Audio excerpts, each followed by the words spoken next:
Le président Trump continue de dire à tout le monde qu'il travaille sur un accord pour mettre fin à cette guerre.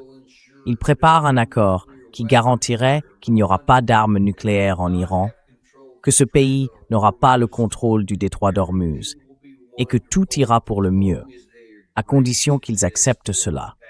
Sinon, de mauvaises choses arriveront. Le problème, c'est que quand on commence à examiner toutes les parties de cette équation, on se rend compte qu'il y a beaucoup de confusion et beaucoup d'informations contradictoires. On va essayer d'éclaircir tout ça aujourd'hui. On va aussi parler du risque de guerre nucléaire en Europe, un sujet qu'on semble avoir complètement écarté, comme si ce n'était plus une possibilité réelle. Mais on va peut-être voir que c'est un peu plus sérieux qu'on ne le pense.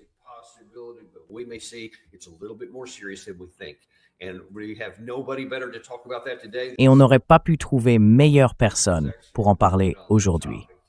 Il a justement écrit sur le sujet tout récemment. Il s'agit d'Alistair Crooke, ancien diplomate britannique et officier du MI6, avec des décennies d'expérience au Moyen-Orient et dans les affaires de sécurité européennes. Il a aussi été conseiller principal auprès de l'Union européenne. Et comme vous allez le voir, il est également le fondateur de Conflict Forum, disponible sur Substack. Alistair, ravi de te retrouver dans l'émission.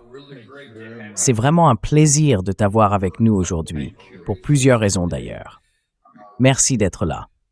Mais entrons tout de suite dans le vif du sujet, parce qu'un article intéressant vient de paraître dans The Atlantic, signé Robert Kagan, qui jusqu'à récemment était considéré comme un fervent partisan de la guerre.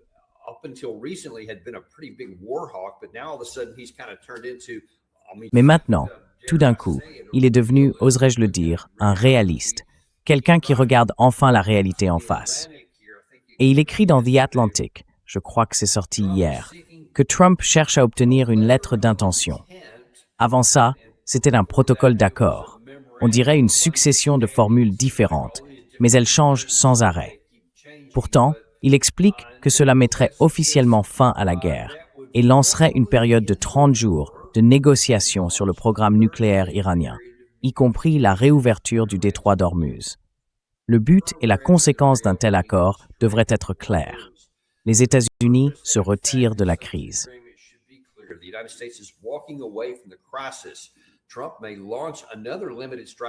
Trump pourrait lancer une autre frappe limitée, juste pour paraître ferme et satisfaire les attentes de ses partisans.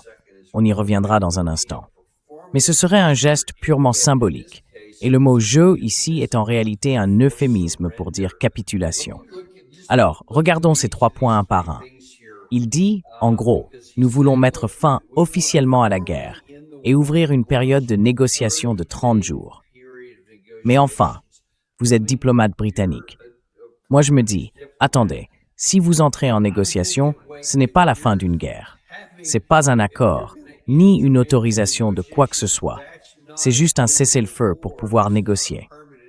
Vous, comment vous interprétez cette partie-là?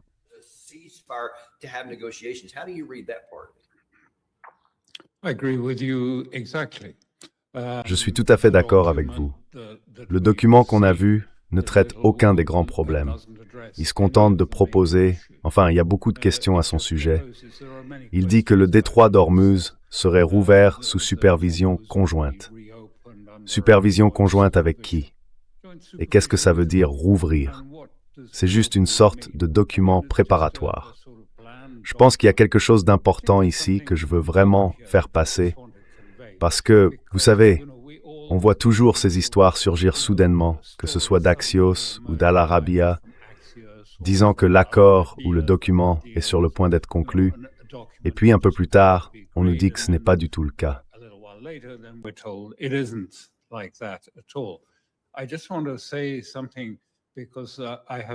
Je veux juste dire quelque chose parce que j'ai un peu d'expérience sur ce sujet et j'ai aussi vécu au Pakistan. Mais enfin, c'est comme ça que ça se passe. En réalité, il n'y a pas de négociation en face à face. Les gens ne se parlent pas directement parce que les Iraniens ne font pas confiance à ce mode de discussion par intermédiaire. Ils veulent que tout soit écrit et franchement, c'est assez sage. Donc tout doit passer par écrit. Ensuite, que ce soit Munir ou un autre responsable pakistanais, ils transmettent le document aux Iraniens. Les Iraniens rédigent une réponse avec soin, en pesant chaque mot, puis la remettent aux Pakistanais pour qu'ils la fassent suivre aux Américains. Ce n'est pas vraiment une discussion.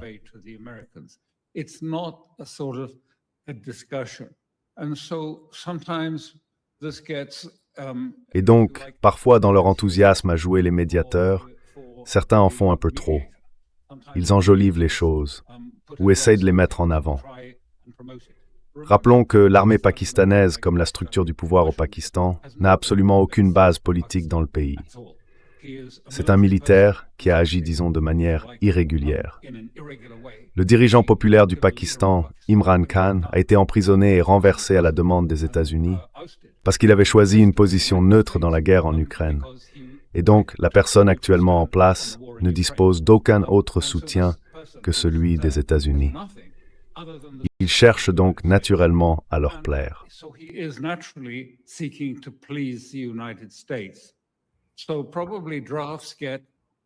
Donc, probablement, des brouillons sont rédigés et présentés comme s'ils venaient des États-Unis, ou comme ce qu'ils pensent que les gens aimeraient entendre aux États-Unis.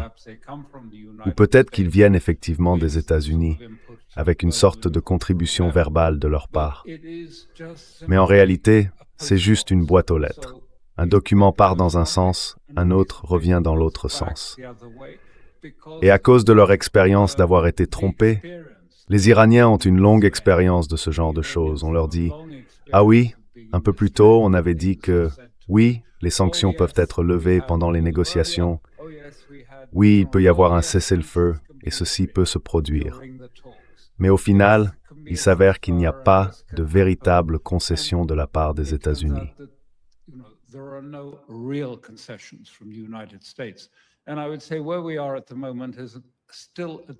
Je dirais qu'à l'heure actuelle, on en est toujours au même point mort. Les Iraniens maintiennent leurs 5 points, leurs 5 conditions préalables pour entrer en négociation. Et du côté américain, la position de Trump n'a pas changé. Il veut récupérer l'uranium enrichi. Il veut que le détroit d'Ormuz soit ouvert, sans péage. Donc on est dans une impasse pour le moment. Et en réalité, la plupart des discussions qu'on voit aujourd'hui sont surtout une manière de manipuler les marchés, de jouer sur le prix du pétrole et sur le marché à terme pour essayer de le faire baisser afin que les Américains ne s'inquiètent pas du prix de l'essence.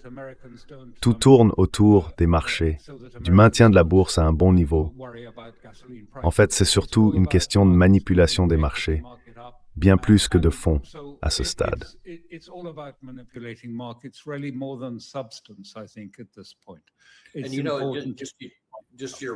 Et vous savez, juste pour revenir là-dessus, c'est tombé hier soir, c'est tout frais.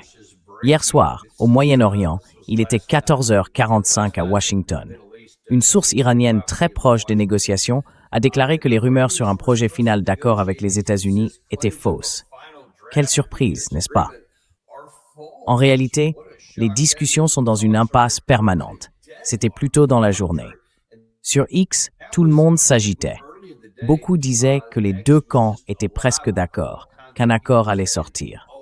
Et puis du côté iranien, évidemment, on a répondu « Mais de quoi parlez-vous?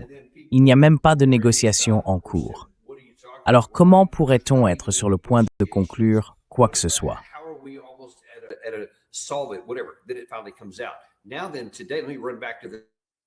Bon, alors aujourd'hui, laissez-moi revenir rapidement sur cet article parce que je pense que c'est important. D'après Robert Kagan, les États-Unis essaieraient en gros de se retirer. C'est ce qu'il appelle la théorie du retrait, dont on a déjà parlé, mais Trump pourrait lancer une autre frappe limitée pour avoir l'air ferme avant de partir. Alors, première question, si ça arrive, est-ce qu'il y a une petite chance que les États-Unis frappent l'Iran juste pour couvrir leurs traces en se retirant? Et que l'Iran réponde « D'accord, pas de souci, allez-y, faites-le et partez ». Et si ce n'est pas le cas, à votre avis, comment réagirait l'Iran s'il essayait de faire ça?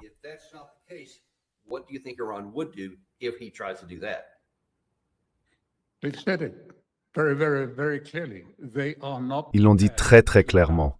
Ils ne sont pas prêts à accepter, si vous voulez, une sorte de On bombarde un peu ici, vous bombardez un peu là et on s'arrête là. Ça, c'est déjà arrivé par le passé. Mais cette fois, ils ont été très clairs. S'il y a une attaque, dès qu'elle commence, il y aura une riposte massive de l'Iran contre les infrastructures, contre les bases, pas seulement celles situées dans le Golfe, les bases américaines là-bas, mais au-delà. Les Iraniens ont dit très clairement, cette fois, nous étendrons la riposte au-delà de la région du Golfe vers d'autres endroits.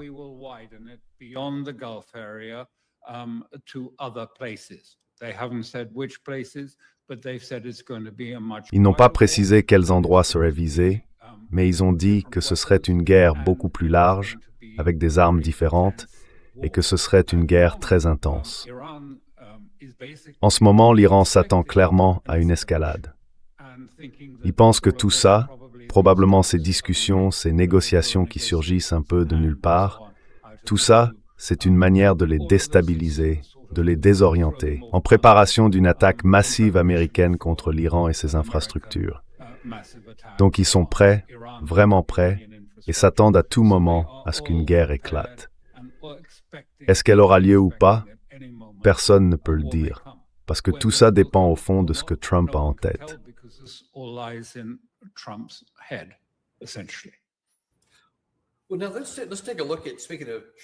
Bon, alors regardons un peu ça, puisqu'on parle de Trump, de sa tête et de son premier cercle. Je vais vous montrer quelque chose de Marco Rubio, une vidéo qui vient tout juste de sortir ce matin.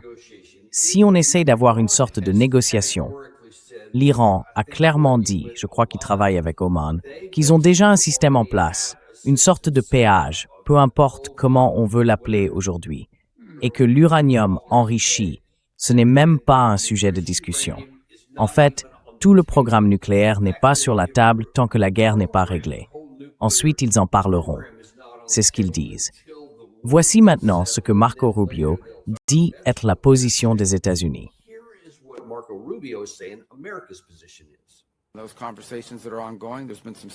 Les discussions en cours avançaient un peu. Je ne veux pas exagérer, mais il y a eu un léger mouvement, et c'est une bonne chose. Les principes de base, eux, ne changent pas. L'Iran ne doit jamais avoir l'arme nucléaire. Et pour y parvenir, il va falloir traiter la question de l'enrichissement. Il va falloir aussi aborder celle de l'uranium hautement enrichi. À cela s'ajoute bien sûr le dossier du détroit. L'Iran essaie de mettre en place un système de péage. C'est impossible. Si cela se produisait dans le détroit d'Ormuz, ça se reproduirait dans 5 autres endroits du monde. Pourquoi les autres pays diraient-ils « Eh bien, nous aussi, on veut faire pareil ».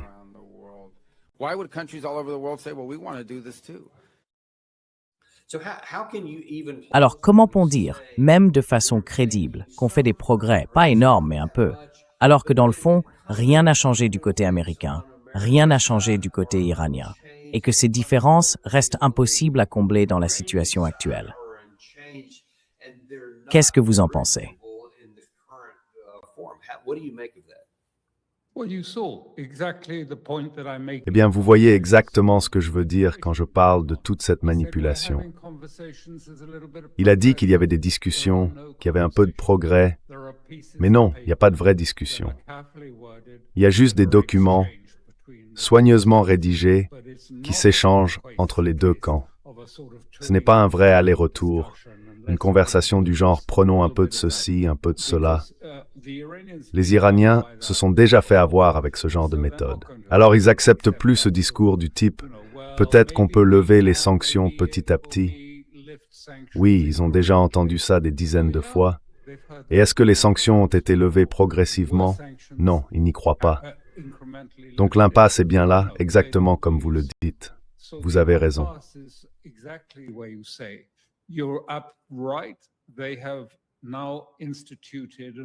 Ils ont maintenant mis en place une autorité pour le détroit d'Ormuz. Elle fonctionne. Elle a même un site web. Il faut remplir quelques formulaires et les transmettre. Et entre Oman et l'Iran, on peut passer. Et si le mot péage ne vous plaît pas, eh bien les Iraniens disent que c'est une redevance environnementale et de sécurité, puisque vous n'aimez pas ce terme. Mais je ne comprends pas pourquoi Rubio a fait tout un scandale en disant « Oh, des péages, non, impossible ». Qu'est-ce que vous croyez que les gens payent quand ils traversent le canal de Suez pour entrer en mer Rouge? Ils paient bien un péage, non? Et pour le canal de Panama, on ne paye pas un péage pour passer par là? Et sur l'autoroute, vous ne payez pas un péage?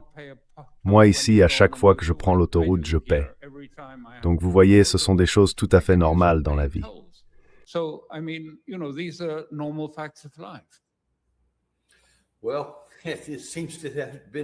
Eh bien, il semble que ce soit comme ça, ou que ce soit devenu comme ça maintenant.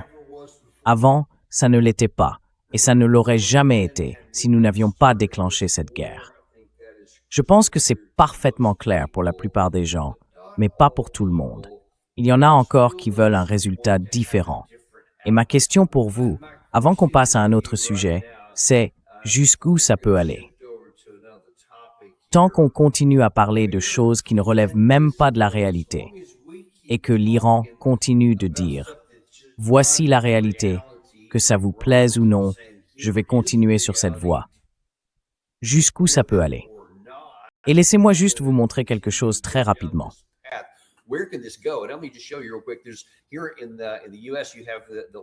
Ici, aux États-Unis, on a des gens comme Mark Levin, là en haut à gauche, qui est un fervent partisan. Et on peut voir dans son message d'hier soir qu'il dit clairement « Il est temps de détruire le régime iranien ». En gros, il dit « Oubliez les formalités, détruisez-les, laissez tomber tout le reste et faites-le. Le temps presse. » Pendant ce temps, de l'autre côté, ce matin même, une source iranienne affirme que tout tourne autour d'une période de confiance de 30 jours que l'Iran voudrait avant que quoi que ce soit ne se fasse, ce qui en réalité n'arrivera pas. On semble donc complètement dans une impasse. Alors, où cela peut-il aller à court terme?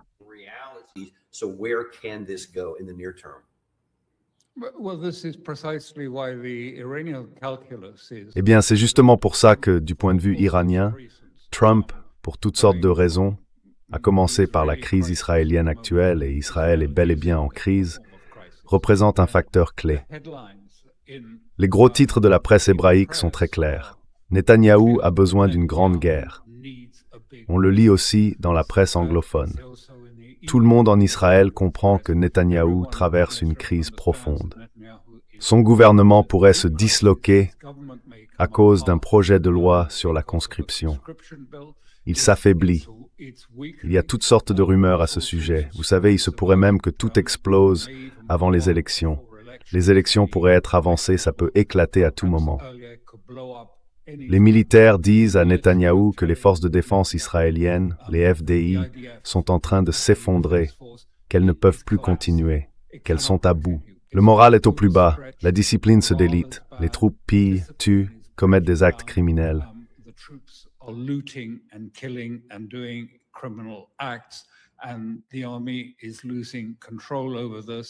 Et l'armée est en train de perdre le contrôle de la situation. Et tout cela conduit à une crise très grave. Donc ça, c'est un premier niveau. L'autre, bien sûr, c'est que Trump, son ego et toute sa carrière, reposent sur l'image du gagnant, pas du perdant. Alors parvenir à un accord qui ne soit pas nettement meilleur que le JCPOA négocié par son rival peu estimé, Obama, c'est quelque chose qu'il ne peut pas accepter. Du coup, la seule alternative, en réalité, c'est qu'il aille vers un conflit total. Parce qu'un petit conflit, il cherche un petit conflit depuis le Venezuela. L'idée, c'était de faire un Venezuela Express en Iran. Mais son équipe et le Pentagone lui ont répondu « Non, ça ne marchera pas. C'est pas le Venezuela, c'est l'Iran. Ça n'arrivera pas. » Donc soit il se lance dans une grande guerre, soit il doit faire ce que psychologiquement, je ne pense pas qu'il soit capable de faire. Céder aux demandes fondamentales de l'Iran.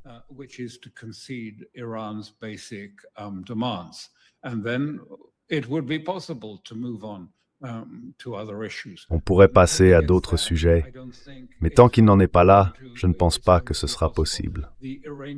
Les Iraniens, et là il y a quelque chose qu'il faut vraiment clarifier, parce que cette confusion revient sans cesse, surtout dans la presse grand public.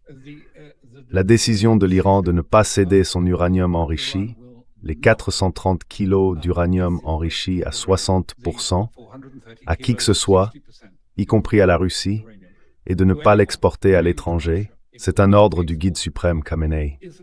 Je le souligne, parce que les gens continuent d'en parler. Je vois encore aujourd'hui des titres dans la presse du genre « Ah, Pezeshkian a dit ceci ou cela ». Mais Pezeshkian n'est pas dans la même position. Un président iranien n'a pas le même pouvoir qu'un président américain.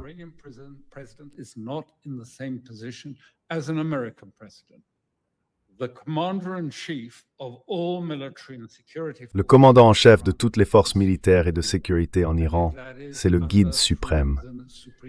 Et cela passe par le Conseil suprême de sécurité nationale. Le président, lui, est responsable des affaires intérieures, pas de la politique étrangère ni de la politique de défense. Bien sûr, il siège au Conseil suprême de sécurité nationale, mais il n'en est qu'un membre parmi d'autres. Son gouvernement fait simplement partie du forum, où siège aussi le corps des gardiens de la révolution islamique. Donc la personne qui dirige la guerre et prend les décisions de négociation en coordination avec le guide suprême, c'est un général du corps des gardiens de la révolution, Kalibaf. C'est un membre respecté et très estimé de ce corps. Il a été maire de Téhéran, un maire populaire, et il a aussi été candidat à la présidence.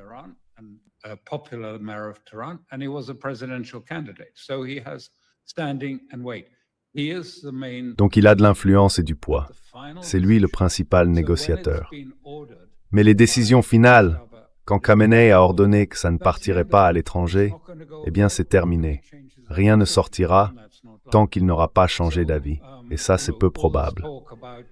Alors vous savez, tout ce discours sur le fait que, peut-être, des médiateurs pourraient faire évoluer la position et convaincre l'Iran d'y renoncer, comme un geste de bonne volonté envers Trump, une sorte d'échelle pour lui permettre de redescendre de l'arbre.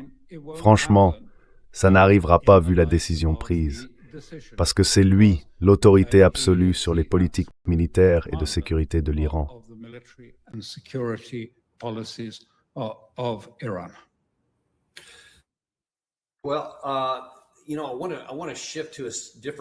Vous savez, j'aimerais passer à un autre point, parce que là, on semble dans une impasse.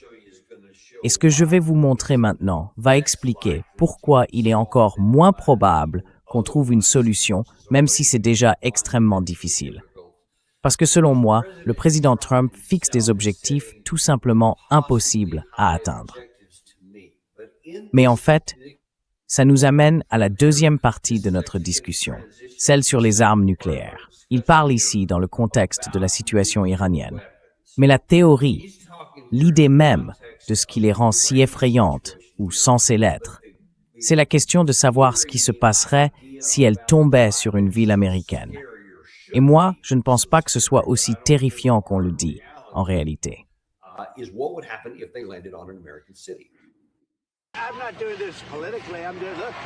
Je ne fais pas ça pour des raisons politiques.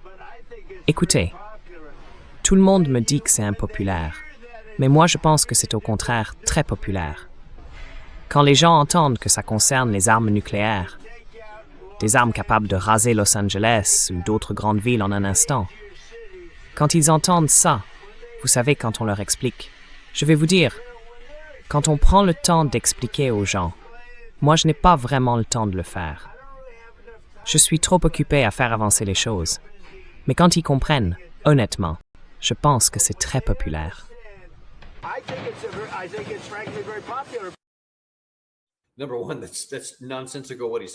D'abord, ce qu'il dit n'a aucun sens. Ce n'est même pas une phrase cohérente. Il s'interrompt sans arrêt. Mais ce qu'il essaie de dire, en gros, c'est « regardez », parce que l'Iran pourrait bombarder Los Angeles ou faire un truc complètement fou comme ça, il faut en avoir peur. Et donc, selon lui, c'est pour ça qu'on doit s'occuper de cette situation ici. Mais vous avez écrit un article dans votre Conflict Forum intitulé « Paradoxalement, la peur est le fondement de la stabilité. La dissuasion fonctionne. » Et vous y dites que le problème central, lui, n'a pas changé depuis un demi-siècle. La stabilité stratégique repose au fond sur une dissuasion nucléaire crédible, un arsenal suffisant et la volonté clairement démontrée de s'en servir si c'est nécessaire.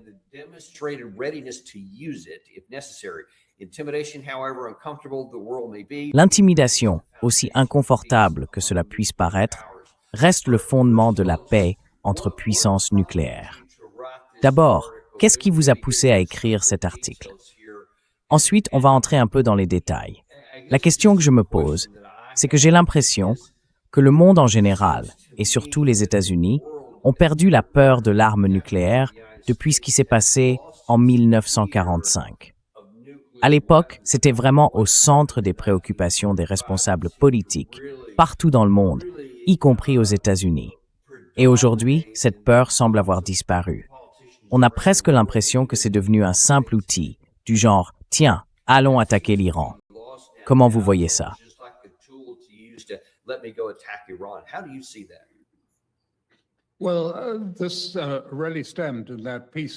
Eh bien, tout ça vient, dans l'extrait que vous venez de montrer, d'un article écrit par le professeur Sergueï Karaganov, qui est à la fois universitaire et une figure politique de longue date en Russie.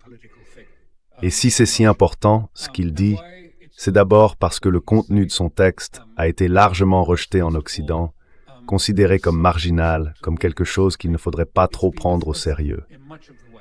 Eh bien moi, je dis qu'il y a en réalité beaucoup de fond dans ce qu'il écrit. Et ensuite, c'est important parce que les idées exprimées dans cet article, et que le professeur Karaganov répète dans d'innombrables interviews à la télévision et ailleurs, sont aujourd'hui au cœur de la politique russe. Ce ne sont plus des idées périphériques. Elles sont devenues la position dominante.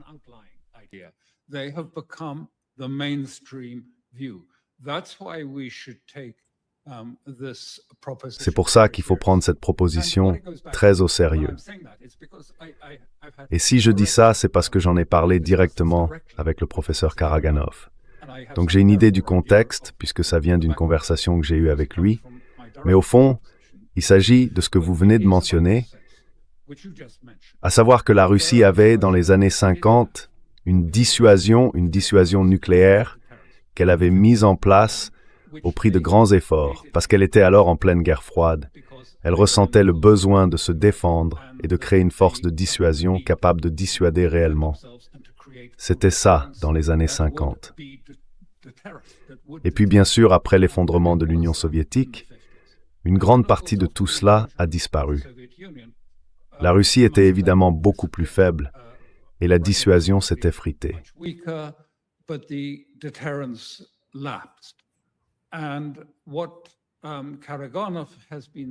Et ce que Karaganov répète beaucoup, c'est que le vrai problème, c'est que les gens ne prennent pas notre dissuasion au sérieux.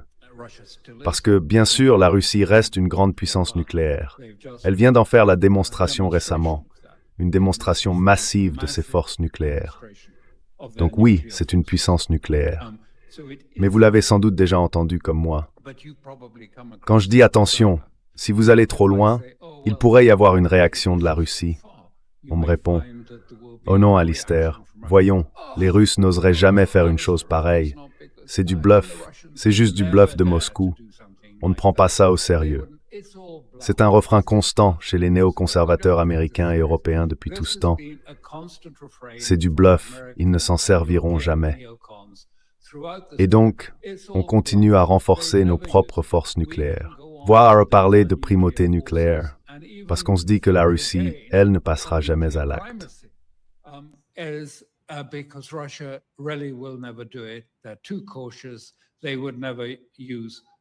Ils sont trop prudents. Ils n'utiliseraient jamais une arme nucléaire. Et Karaganov m'a dit, et il l'a écrit dans ce rapport, que c'est une situation très dangereuse pour le monde. Entrer dans une logique où l'on pense que la Russie n'emploiera jamais ses forces nucléaires, quelles que soient les provocations, c'est risqué. Parce que dans ce cas, on ne la craint plus, on se dit que tout n'est que bluff, et on continue à la provoquer, à intensifier la pression contre elle, sans imaginer qu'il puisse y avoir des conséquences. Et ce qu'on a vu, et qu'on voit très clairement aujourd'hui, c'est pour ça que c'est si important maintenant, c'est que les Européens, en particulier, montent d'un cran à chaque fois. Tous les quelques mois, la pression sur la Russie augmente. D'abord, il y a eu les drones à l'intérieur, sur les frontières de la Russie, à Belgorod ou dans d'autres zones.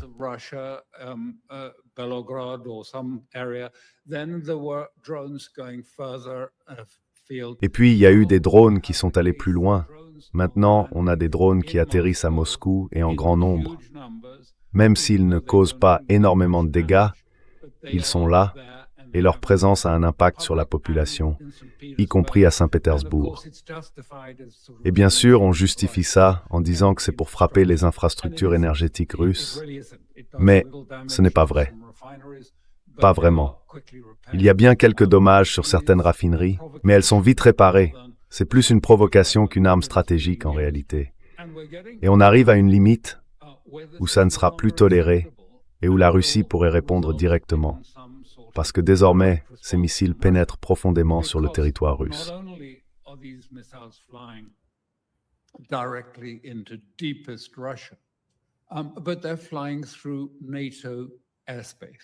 Mais ils traversent l'espace aérien de l'OTAN, en passant par la Finlande, par les républiques baltes, par les États baltes, directement vers Saint-Pétersbourg, jusqu'aux raffineries là-bas, parce qu'ils peuvent voler presque entièrement dans l'espace de l'OTAN, puis n'en sortir qu'à proximité de Saint-Pétersbourg et donc utiliser l'espace de l'OTAN. Et cette dépendance à l'article 5, cette idée que l'OTAN ne serait jamais attaquée par la Russie, parce que la Russie n'oserait jamais faire une telle chose. On s'appuie là-dessus pour contourner les défenses aériennes russes et apparaître directement sur la cible, à Saint-Pétersbourg ou à Moscou. Et maintenant, ça avance étape par étape, et là ça devient trop. Et en même temps, on entend sans arrêt ce refrain venu d'Europe. La guerre, la guerre, la guerre. Préparez-vous à la guerre avec la Russie. Préparez-vous à la guerre, disent les dirigeants allemands. Nous pourrions avoir la guerre dès 2027. Nous pourrions avoir la guerre à tout moment avec la Russie.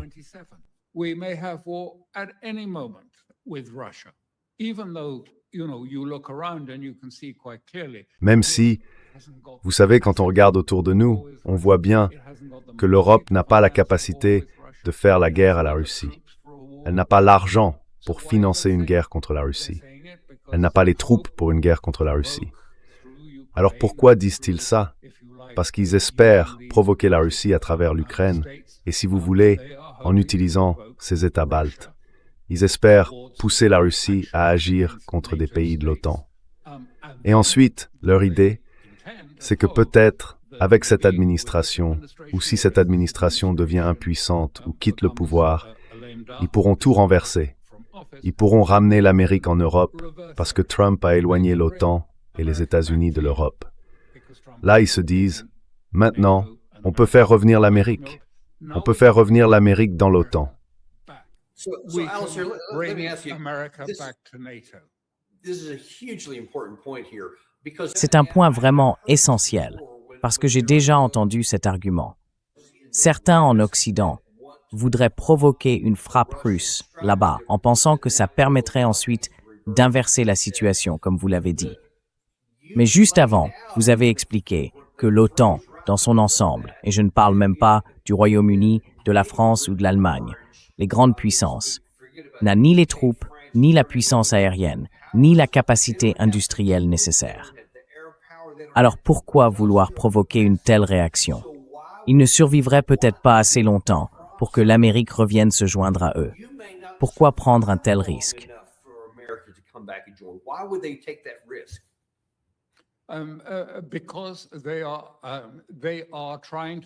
Parce qu'ils essaient de le faire, si vous voulez, petit à petit, pour, disons, atténuer la réaction dissuasive de la Russie, jusqu'à ce qu'ils puissent ramener l'Amérique à se joindre à eux.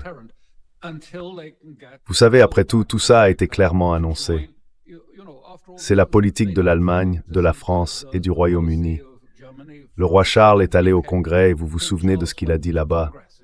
L'Amérique doit s'unir à l'Europe pour se préparer à une guerre contre la Russie. Quoi? Dans l'intérêt de qui serait-il d'avoir une guerre avec la Russie?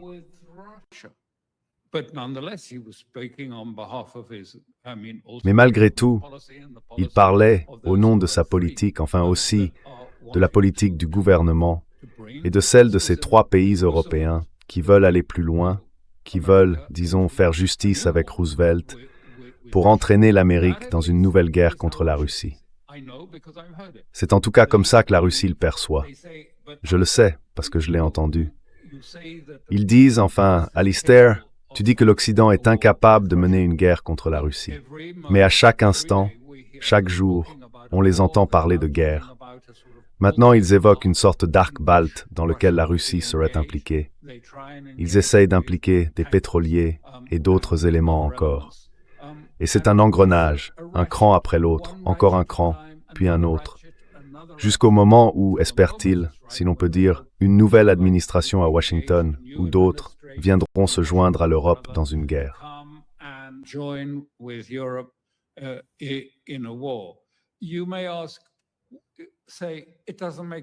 Vous pouvez vous dire, ça n'a pas de sens, pourquoi tout ça se passe? Eh bien, ça dure depuis 200 ans. Voilà pourquoi. Quand on regarde la détermination de certaines forces en Europe, des forces financières, des forces de l'État profond, on voit qu'elles planifient tout ça depuis longtemps. Elles ont financé, si vous voulez, la guerre du Japon contre la Russie en 1905 qui a affaibli le tsar. Elles ont financé la révolution bolchevique. Elles ont aussi financé, si vous voulez, la quasi-prise de contrôle de la Russie dans les années 90 par les garçons de Harvard et leurs ressources. Tout cela dure depuis très longtemps. La Russie est parfaitement consciente de cette hostilité profonde, ancienne, et de cette volonté de l'affaiblir, voire de la détruire. Que vous pensiez que c'est exagéré, mal placé ou autre, peu importe. C'est ainsi que la Russie perçoit la situation. C'est question de psychologie.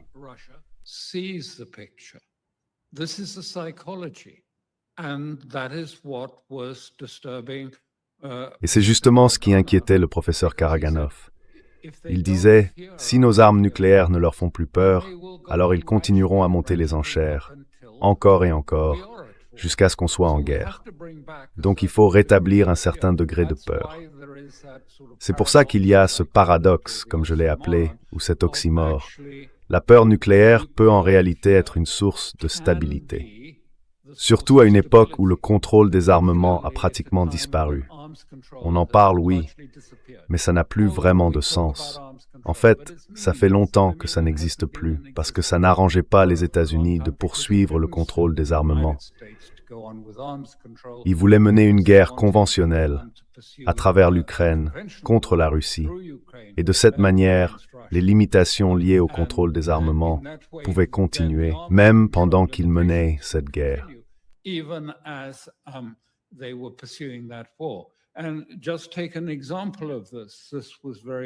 Prenons un exemple très parlant. Vous vous souvenez, quand il y a eu cette cyberattaque contre les avions nucléaires stratégiques russes stationnés sur le tarmac. Ils étaient là à cause du traité SALT. Ce traité prévoit que les bombardiers stratégiques doivent être maintenus à découvert pour que les satellites américains puissent vérifier qu'ils sont toujours là et que rien n'a changé. Donc ils restent à l'air libre. Et c'est sur cette base que l'attaque a eu lieu. Elle a échoué, elle n'a pas fonctionné, elle a mal tourné. Mais on avait fait entrer en Russie tout un ensemble de conteneurs et de camions équipés de toits coulissants pour que les missiles puissent être tirés directement depuis ces véhicules et frapper la force nucléaire stratégique russe.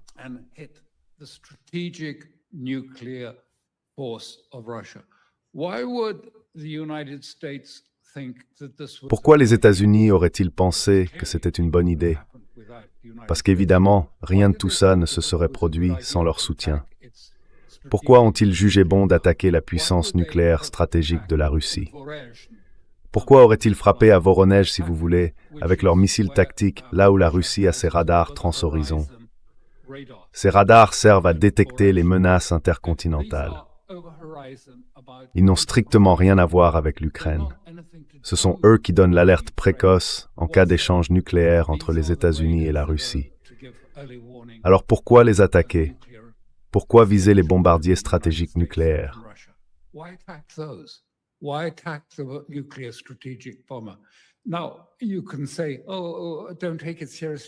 On peut dire, oh, ce n'est pas si grave, il ne faut pas le prendre au sérieux. Mais enfin, si vous êtes en Russie, à Moscou, et que vous comprenez la portée de tout ça, vous allez vous demander, est-ce que les Américains avancent vers cette idée ou s'y préparent?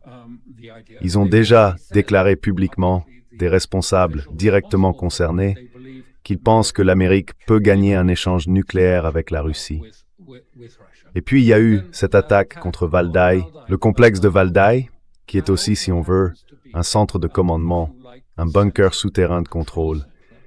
Il y a la résidence de Poutine là-bas, oui, mais c'est aussi le centre de commandement des forces nucléaires en cas d'échange avec un autre adversaire.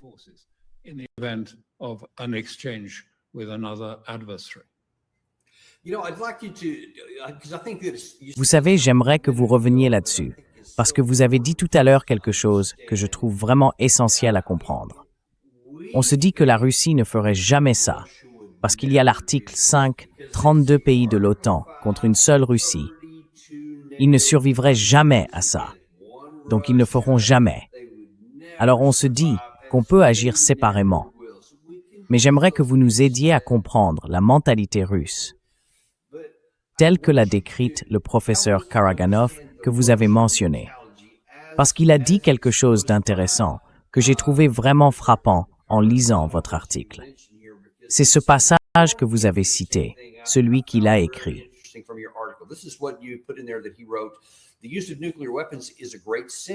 L'usage de l'arme nucléaire est un grand péché. Mais le refus, de fait, de s'en servir serait un péché impardonnable, mortel et criminel, parce qu'il ouvrirait la voie à l'expansion et à l'escalade de la guerre mondiale déclenchée par l'Occident. Si cette guerre n'est pas arrêtée, elle conduira très certainement à la destruction de l'humanité, y compris de notre propre pays. La question posée par Vladimir Poutine, quel est le sens d'un monde sans la Russie, reste d'actualité. Alors, quand il dit que l'usage de l'arme nucléaire est un péché, mais que ne pas l'utiliser en serait un encore plus grand, dans quelle mesure, selon vous, cela influence-t-il la pensée de Poutine? Et à quel point cette idée est-elle répandue en Russie?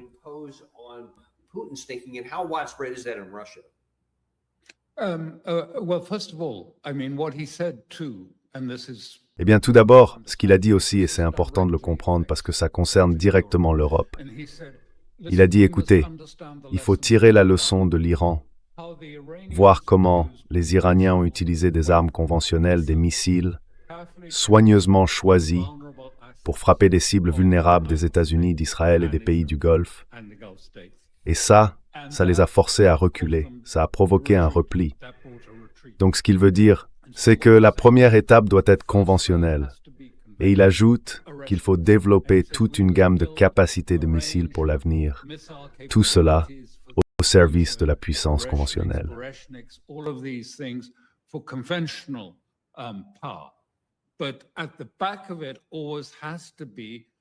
Mais au fond, il faut toujours qu'il y ait une forme de pouvoir réel. C'est-à-dire que si rien d'autre ne fonctionne, il reste en dernier recours le nucléaire. Je veux dire, l'ultime option, c'est l'usage de l'arme nucléaire. Mais renoncer à cette dissuasion, ou la laisser s'affaiblir, tomber en désuétude, c'est dangereux. Et je pense d'ailleurs que c'est aussi dans l'intérêt de l'Europe que la Russie conserve une capacité de dissuasion. Parce que sinon, petit à petit, pas à pas, on risque de se retrouver entraîné dans une guerre majeure avec la Russie, à force de ces petits pas que l'Europe fait à chaque fois. Vous savez, d'abord, c'était les drones. Puis ce sont les attaques qui viennent.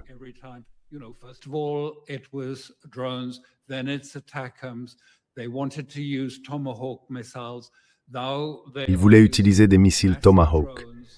Maintenant, ils utilisent d'énormes drones fabriqués en Grande-Bretagne, fabriqués en France.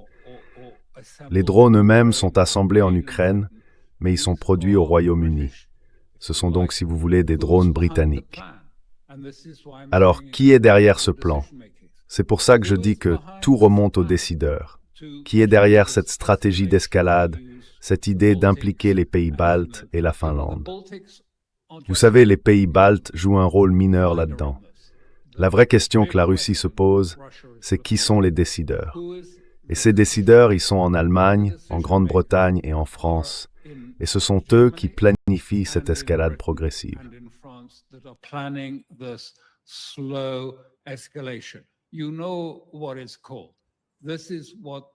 Vous savez comment on appelle ça?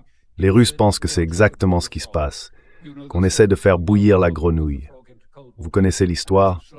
On met la grenouille dans de l'eau froide, on chauffe doucement, degré par degré, et à la fin, la grenouille meurt.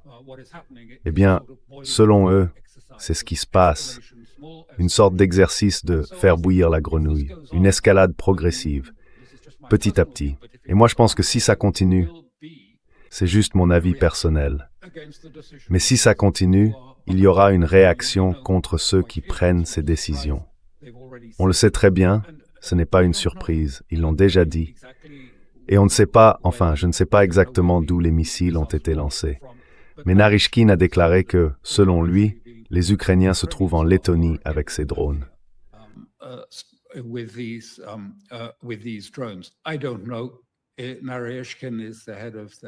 Je ne sais pas.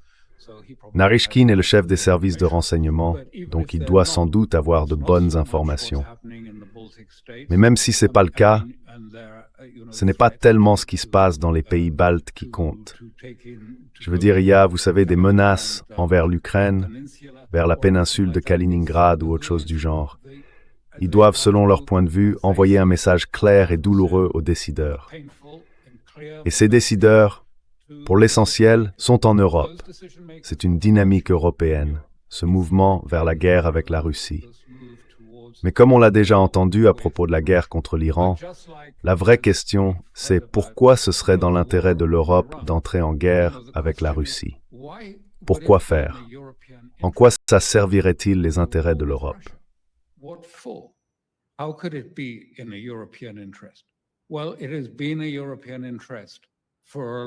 Eh bien, c'est depuis longtemps dans l'intérêt de l'Europe. Je veux dire, les guerres que l'Europe a menées contre la Russie, depuis Napoléon, depuis l'Allemagne. La Grande-Bretagne a été la seule à ne pas le faire. Mais la Russie a eu pratiquement toute l'Europe contre elle pendant la Seconde Guerre mondiale. Et vous savez, ils n'ont pas l'intention de se laisser piéger. Alors ils cherchent des moyens conventionnels, comme l'ont fait les Iraniens, pour envoyer un message très clair. Dans ce cas, un message adressé à Washington pour dire « Écoutez, reculez, parce que sinon nous allons intensifier et ce sera extrêmement dommageable pour nos économies, pour vos économies et pour l'économie mondiale. Et si vous n'entendez pas ce message, alors retirez-vous.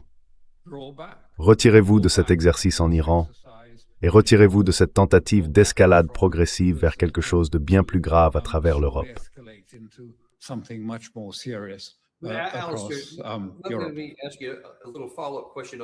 Laissez-moi vous poser une petite question de suivi sur ce que vous venez de dire.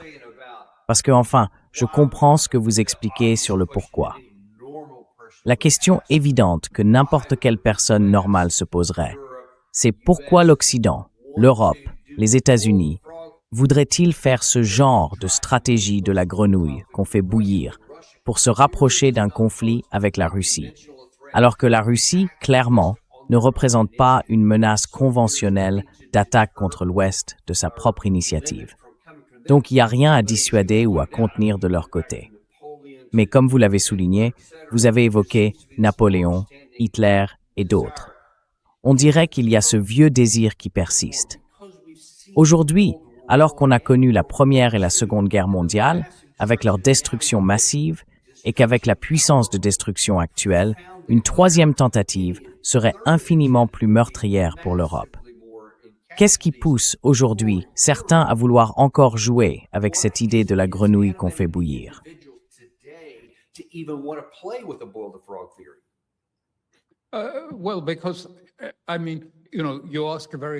Eh bien parce que, enfin vous savez, votre question est très complexe, mais en réalité tout remonte à des événements du passé. On appelait ça la zone de résidence et ça a provoqué une énorme émigration.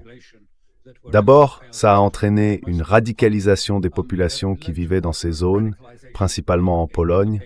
Il y a vraiment eu une forte radicalisation dans la zone de résidence.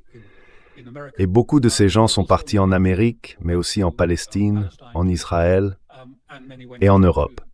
Ces personnes faisaient partie d'une génération de jeunes qui s'étaient radicalisés, profondément radicalisés contre le tsar et contre le gouvernement russe.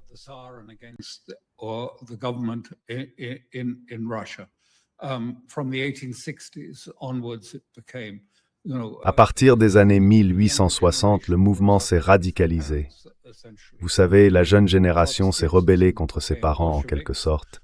et elle est devenue trotskiste, bolchevique, lançant, vous voyez, des bombes artisanales dans des cafés en Russie.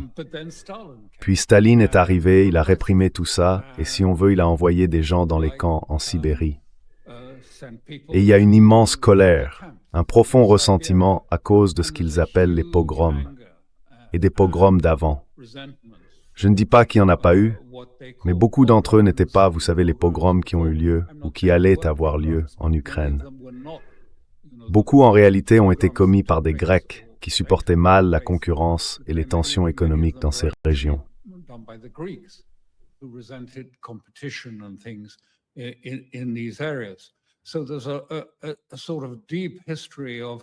Il y a en quelque sorte une histoire profonde, un vieux désir de revanche pour ce qui s'est passé pendant la période stalinienne et après la révolution bolchevique.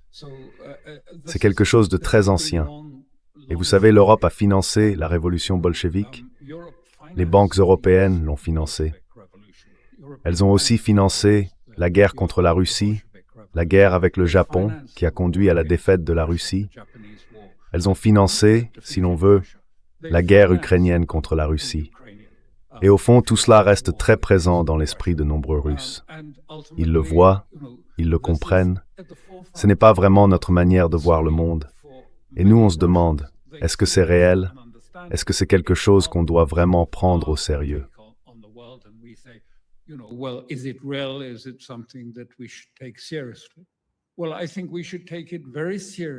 Eh bien, je pense qu'il faut prendre ça très au sérieux. J'ai toujours eu le sentiment, vous savez, que la chose la plus importante en géopolitique, et que j'essaye moi-même de mettre en pratique, c'est de se mettre à la place de l'autre. De voir le monde, non pas seulement à travers sa propre vision, non pas de l'intérieur, mais aussi de l'extérieur. Et le grand changement, celui qui peut vraiment transformer la compréhension politique et géopolitique, c'est quand, tout à coup, on réalise que l'intérieur a un extérieur, et que cet extérieur offre une autre perspective. Il faut comprendre ça si on veut trouver une solution à cette contradiction apparente entre des opinions et des points de vue qui, en surface, semblent totalement opposés.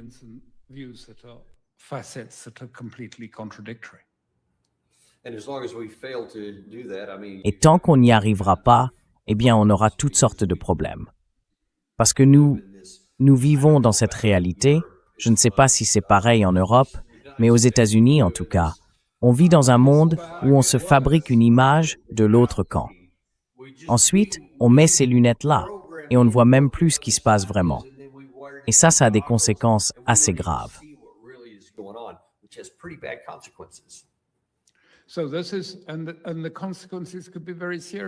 Donc voilà, et les conséquences pourraient être très graves si on ignore ça.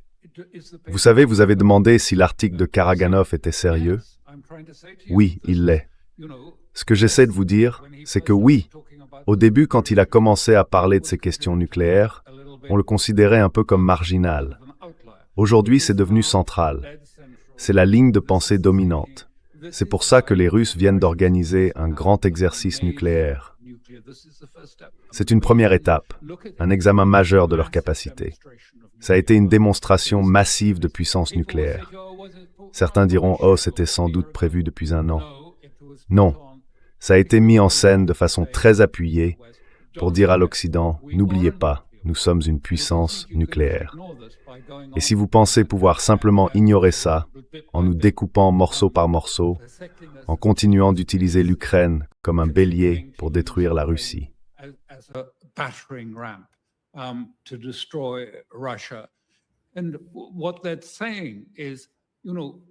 Ce que ça veut dire, c'est que l'Europe se sert de l'Ukraine pour empêcher un accord.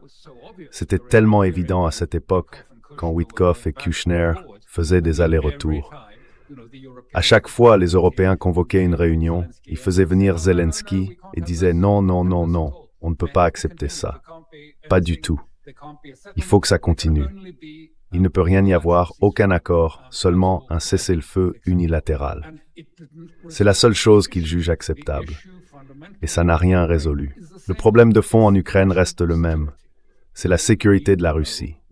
Elle veut savoir où s'arrête l'OTAN, jusqu'où l'OTAN s'étend. Et de l'autre côté, c'est la Russie, la frontière asiatique de la Chine. China's Asian frontier. We have to have some understanding. You know, it just Il faut qu'on se comprenne un peu. Vous savez, l'OTAN continue sans arrêt, elle s'étend, elle change de position, et les Russes disent, en gros, il faut qu'on tienne bon, qu'on ait une vraie discussion. Le dernier point de Karaganov, au fond, est très simple. Il faut qu'on en parle. Il faut qu'on en reparle, ce qu'on ne fait plus depuis un bon moment.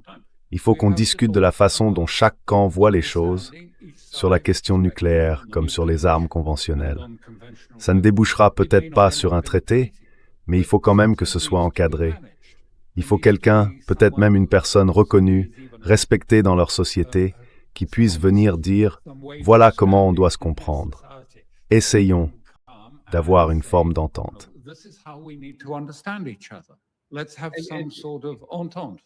Gary, if I could get you to pull that previous headline. Gary, est-ce que tu peux remettre le titre précédent à l'écran? Celui qui disait « Poutine ne l'utiliserait qu'en dernier recours ».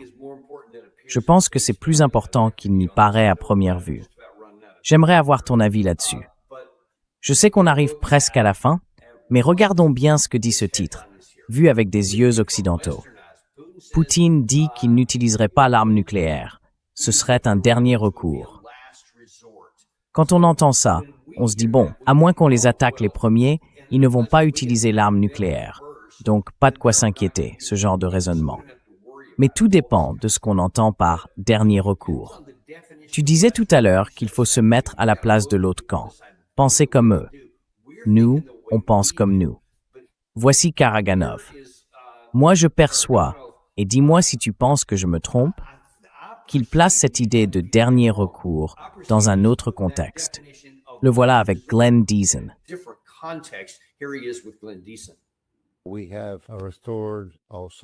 Nous avons retrouvé notre âme et notre honneur. Nous avons recommencé à valoriser les personnes qui comptent vraiment dans notre société. Les élites méritocratiques, les chercheurs, les médecins, les officiers. Le pays devient plus sain, mais pour cela, nous payons un prix bien trop lourd en vies humaines. Alors, mon conseil à mon gouvernement, c'est qu'il faut mettre fin à cette guerre, au moins en Europe, en montant les échelons de l'escalade. D'abord, frapper avec des armes conventionnelles sur des cibles symboliques ou logistiques sur le sol européen. Nous n'avons besoin d'aucun morceau de l'Europe, vous le comprenez bien. Et ensuite, s'ils ne cèdent pas, il faudrait passer à des frappes nucléaires relativement massives, tout en proposant bien sûr une forme d'ultimatum. S'ils ne cèdent toujours pas, alors certains centres de l'Europe devraient disparaître.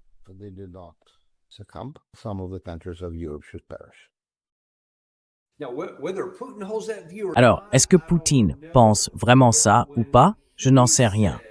Mais quand il parle de « dernier recours », ça veut dire qu'ils sont prêts à utiliser des armes conventionnelles sur ces cibles, à cause de tout ce qui s'est passé ces 4 dernières années et plus. Donc, quand il dit dernier recours, ça semble différent de ce que les Américains entendent par là. Vous, comment vous voyez ce contexte?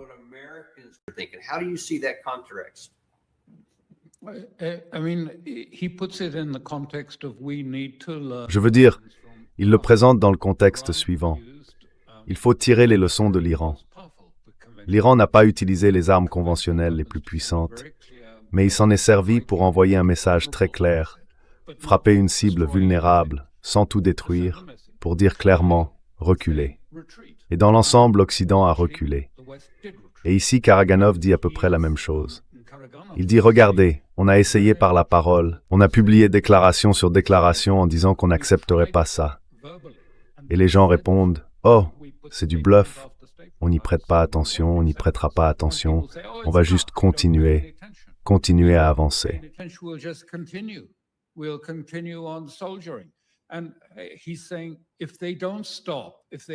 Et il dit que si on ne s'arrête pas, si on ne comprend pas qu'il y a des limites, qu'il y a des frontières qu'on ne peut pas franchir, et que si on les franchit malgré tout, alors d'abord nous enverrons un message clair avec une arme conventionnelle. Si ça continue et que personne n'y prête attention, on pourrait ensuite utiliser une arme tactique pour rappeler qu'en dernier recours, nous sommes une puissance nucléaire. Je ne cherche pas à défendre la position russe. Je précise bien que je parle du point de vue européen, parce que selon moi, l'Europe n'a aucun intérêt à s'engager dans cette voie. Elle devrait plutôt chercher à définir clairement où se situent les limites de la sécurité, où sont en réalité les limites de la sécurité de l'OTAN.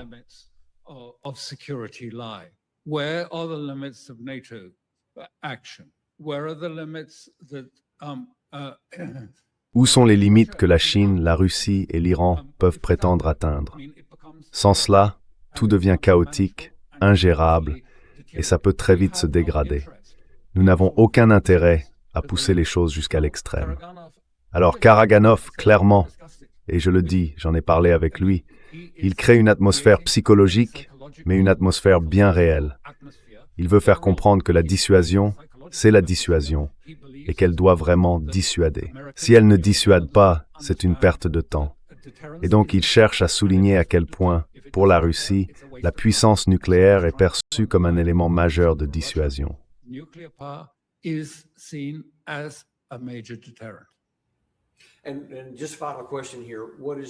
Et juste une dernière question. Quelle est, selon vous, la meilleure estimation de notre proximité avec ce scénario? Si Poutine, pas Karaganov, mais bien Poutine, disait « Très bien, la ligne rouge est franchie », l'Europe n'a manifestement aucune intention de changer quoi que ce soit à ce qu'elle fait depuis 4 ans et demi. Alors Poutine dirait « D'accord, c'est fini, on va essayer la méthode Karaganov, des missiles conventionnels sur plusieurs sites en Europe. » À quel point pensez-vous qu'on en est proche?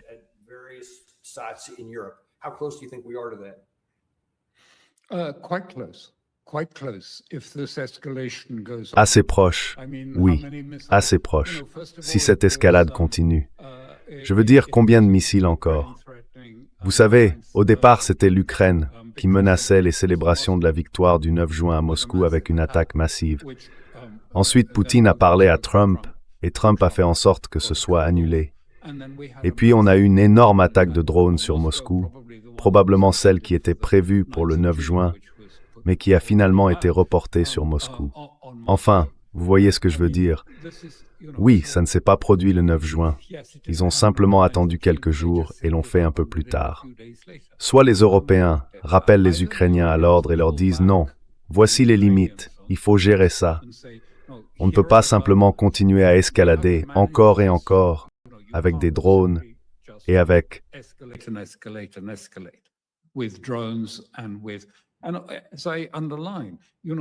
Et comme je le souligne, vous savez, ces drones, ce sont des Storm Shadow et des drones. Ce sont en fait des missiles de croisière fabriqués ici. Ils peuvent être expédiés vers l'Ukraine dans des caisses, puis réassemblés là-bas.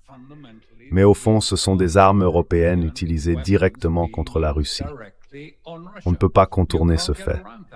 Ce sont des armes européennes fournies et soutenues pour frapper en profondeur sur le territoire russe. Combien de temps la Russie va-t-elle tolérer ça? Je ne pense pas qu'elle le fera indéfiniment. Jusqu'ici, je trouve qu'elle a fait preuve d'une certaine patience. Et en tant qu'Européens, je pense qu'on devrait respecter cette dissuasion. D'ailleurs, cette dissuasion nous sert aussi, parce qu'on ne veut pas que la grenouille finisse par bouillir.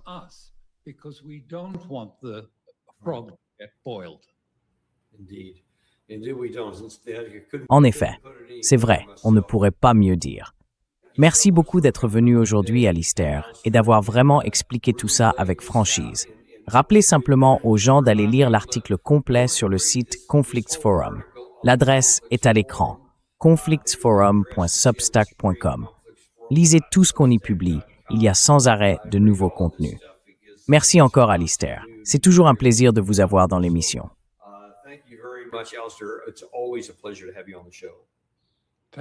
Merci, Ding. Et on vous remercie aussi, vous tous. Il y aura encore une petite émission aujourd'hui. Il y a quelque chose qui me trotte dans la tête. Vous verrez ça sur le programme, ça arrive très bientôt. Jetez-y un œil. Je reviendrai ensuite on fera le briefing d'information demain. D'ailleurs, on maintient bien ça.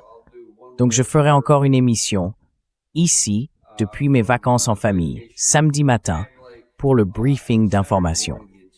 Sinon, on se retrouve lundi matin dans mon studio pour le Daniel Davis Show. À très vite. Vous savez, on n'a pas de sponsor, parce qu'on déteste vous bombarder de pubs. Moi, je n'aime pas ça. Alors, montrez un peu de soutien, abonnez-vous, mettez un j'aime et envoyez cette émission à quelqu'un qui compte pour vous. Like and send this to somebody you care about.